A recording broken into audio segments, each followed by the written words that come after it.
Ate abayizi abakola amasomo ga science abayisemu okugenda Ebweru okusomera ku Sikaala ezaweereddwa gavumenti basiibuddwa Minisita w'ebyenjigiriza eby'amatendekero aga waggulu Dr. Muyingo nga bakuutidde okweyisa obulungi.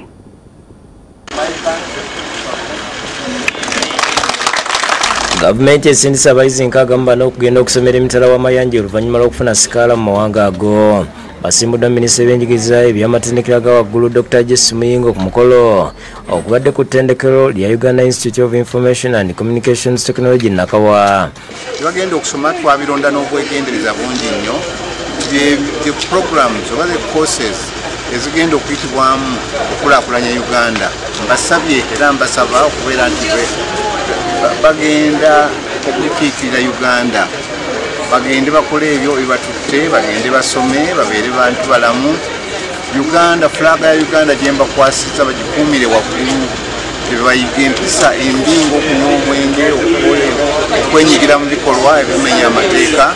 Abayizi bagenze mu mawanga okuli Hungary, China, UK, India n'awalala okusoma amasomo okuli obusawo, engineering n'amalala aga sayansi. Enteekateeka eno yatandika n'ekigendererwa eky'okwongera ku bukugu mu ggwanga nga Kamisona Muzamiru Mukwatampola avunaanyizibwa ku Sikaala bw'annyonnyola. Sikaala zino yatandika mu mwaka gwa 2022 era kitwalidde ebbanga lya myezi 8-10. I expect myself okukomawo nga nina knowledge eri basic improving the pharmacy industry in Uganda. These opportunities are there. People, they are real because I got the advert from the newspaper. Bagenze kwesomerera, bagenze kusomerera bana Uganda bonna.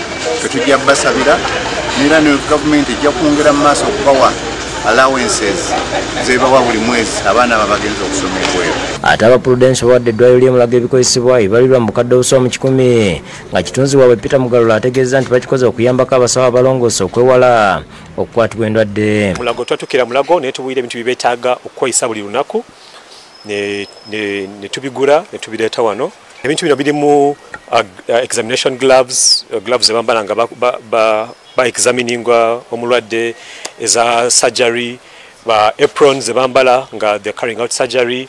Dr. John Sekabira asiimye aba Prudential olw'ebyo baweereddwa. Olunaku luyinza okuba ne mufuna abalwadde 10 nga tewali muntu yakedde ku makya naye nti yeetegekedde nti mulaga egenda kufuna abalwadde ba accident 10. Kati abalwadde abo bonna bwe bajja baba nga beetaaga okukolebwako, tojja bagamba nti genda ogule kino. Ye Minisita w'ensonga z'ebweru etongozza omuleso gw'ebyobulambuzi n'ebyobusuubuzi ogw'omulundi ogwokubiri ogwa Uganda Kenya Coast Tourism Conference Excursion and Farm Trip 2023 ngwakubeera mu kibuga Mombasa. So we want to encourage them to come and invest in our tourism sector.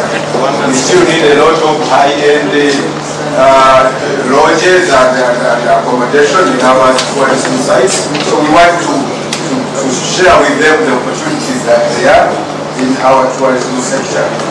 If you follow the social media platforms, including